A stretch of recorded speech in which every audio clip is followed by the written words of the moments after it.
Slaunch, everyone. Darren Lynch from Irish Titan here for a Commerce Over Crack episode in the busy and bustling Re-Raw here at lunchtime on Shop Talk 2026.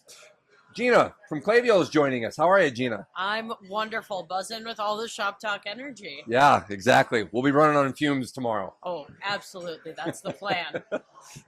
So I'm going to guess everybody on that side of the camera is familiar with Klaviyo, but why don't you do a quick rundown on who Klaviyo is? Yeah, absolutely. Klaviyo is the CRM built for B2C businesses. So really the place that you can manage all of your customer relationships from the channels that you're communicating with, you know, what we're really known for, those marketing channels, email, SMS, now WhatsApp, RCS, but also running all of the analytics, and then of course the AI that powers it, and now also customer service and support for those interactions with your clients, really managing the entire relationship in one place. Of course, I think I'm legally required to say, powered with AI built right into the platform. Right. Everyone drink when you hear AI. Exactly. That would be dangerous for Shop Talk. Correct, right. We'd all be in the hospital by about 9 in the morning. Okay, so let's use that to dive into, I think the first question I've generally been covering with people here in these conversations. What are the themes that you're hearing? What are the topics that you're hearing amongst the chatter that leads up to Shop Talk, here at Shop Talk, in the industry? Yeah, I think that there is something that I was reflecting on going into Shop Talk is what were we talking about last year? Mm-hmm. And right. The AI hype cycle waves, and the fact that it feels like we're all buzzing with something about 6 months until it's possible, right? And so it was like, okay, so what do we think is going to be the hype in March that by September we're all executing on? Three big things have been coming up in my conversations, actually, both with brands, with merchants, and with agencies. Love it. So the first is really just the executional side of AI. Last year, everyone felt a little overwhelmed and like they were behind the boat on how can AI help me do my job? And of course, a little bit of the fear of AI is going to replace me.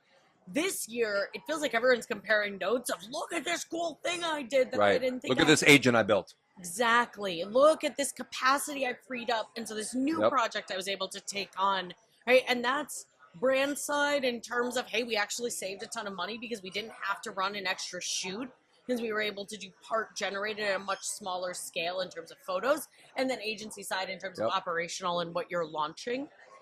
So that's one, the actual operational efficiency. The second is everyone is thinking about now, how do we free up that capacity in terms of client-facing work, in terms of like, how are your end customers as a B2C brand expecting to and interacting with AI? And that's both top of funnel search discovery. We all have seen what's going on with checkout in ChatGPT. Yep.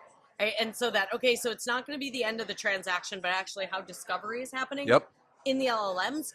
And then also, if we know that websites aren't going away, which was what we were scared of 6 months ago, is the website dead? What does AI on site look like to drive truly one-to-one personalized experiences? Really, really interesting. And that's been leading to a third conversation of how are you driving both revenue and efficiency throughout the entire customer life cycle? Everybody's talking about how their CACs have gone through the roof this year, and you know, the elephant in the room is starts with an M in terms of where everyone is spending for top of funnel. So how do you actually look throughout the entire customer journey, throughout customer support, throughout your returns funnel, and throughout your actual how you're driving repeat purchases to drive increased LTV powered by AI? Yeah, Gina, I enjoy our conversations a lot. And unbeknownst to me, I think that one of the reasons I do is because you might think in threes like I do, because you naturally said these are the three things. I think that's it. I think my Titans are sick of me ad nauseum breaking everything down into threes, but that's how our brain works. Right.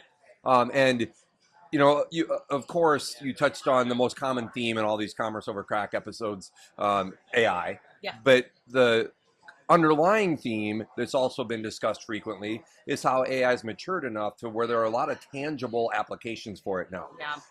And you touched on some of the distinction that's emerged between using AI for agentic discoverability, if you will, or discovery, and how the checkout piece, it remains a little murky, right?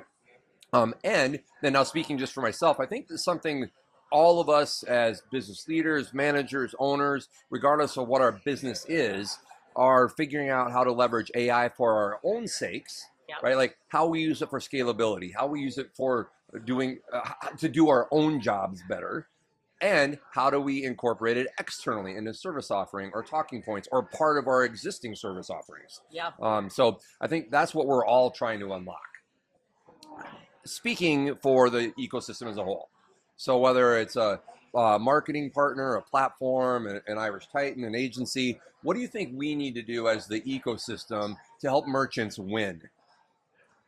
Data unification, data unification, data unification. AI is the best employee that you haven't trained yet. You just hired them.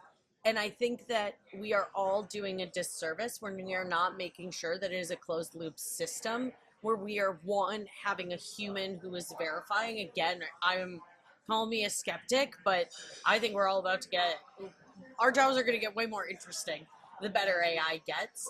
And actually, the underlying issue hasn't changed from the thing we were talking about 5 years ago, where you cannot put acceleration and personalization and all of those efficiencies you're talking about without a really deep understanding of that customer and really being able to, you can vibe marketing and vibe code a million different campaigns and a million different interactions. So everyone has one-to-one marketing. If that's not driven based on actual interactions and the entire customer journey, it is going to fall flat on its face. Yeah, I think that it's been really interesting. It's been reassuring, comforting, vindicating how AI, how a lot of the more recent trends that are being powered and amplified by AI's underlying capabilities have revealed that the best practices we've talked about forever are even more important than ever. Yeah. So let's start to land the plane, as I like to say. What do you think e-commerce looks like in 3 to 5 years? Paint a picture for us. I don't know if I could paint that picture for you in 6 to 12 months. I think Fair. But I think that the reality is, and we'll keep seeing this, right? Again, 6 to 9 month hype cycles where we're hyping the things that then become reality. I don't think e-commerce is going away. I will, plant my flag. I can be wrong 5 years from now, and but the same way that folks are saying we're not in a bubble. E-commerce is not going away. Shopping is not going away. What is going to change is discoverability and the ability for consumers to actually shop to their preferences with really high assurity. And I think the growth of niche brands, the ability to really find the exact buyer without having to rely only on one algorithm. Right. I think that is the huge opportunity where we're actually going to see more opportunity for creators because everything is going to be more democratized. And frankly, all of us are going to get better and better at actually discovering the great products that are a fit that we didn't even know existed that can be the solution for us. I also agree that we have a bright, long future in front of us in e-commerce, especially if we think about it as commerce, minus the E, just commerce. And one of the things that I've said is as long as consumers exist, commerce is going to exist. Exactly. We are still, I think, capitalizing on all the emerging opportunities for us to do, help merchants do business the way their customers want them to. Way back before starting Irish Titan, I was considering either starting a company like Irish Titan, focused on e-commerce, or a company that probably would have also been named Irish Titan, but going down more of a CRM path. And one of the leaders in the space, I forget who it was at a conference, said that CRM is about doing business the way your customers want you to. And I thought that was a great saying. I think that we, on behalf of the ecosystem, have more and more capabilities to help our merchants do business the way their customers want them to.